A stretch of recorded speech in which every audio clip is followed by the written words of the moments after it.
Magandang araw mga kapulutan tingnan nyo naman mga kapulutan ang apretadang Batangas ay sadyahong quality mga kapulutan. Igagabundok ho ay talagang hindi umaga siya sa talyasi mga kapulutan. Ay talagang dahan-dahan lang ho sa pagsandok at baka matapon mga kapulutan. Ay talagang yan ay puro laman mga kapulutan. Ay talagang sadyang quality ho yan mga kapulutan. Ay talagang malasa.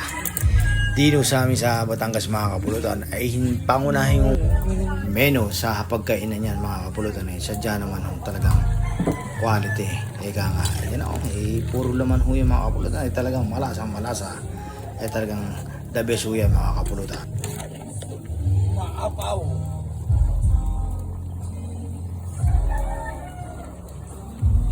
Ano talagang kulang at tulyasay, kaya talagang apaw. Apaw eh.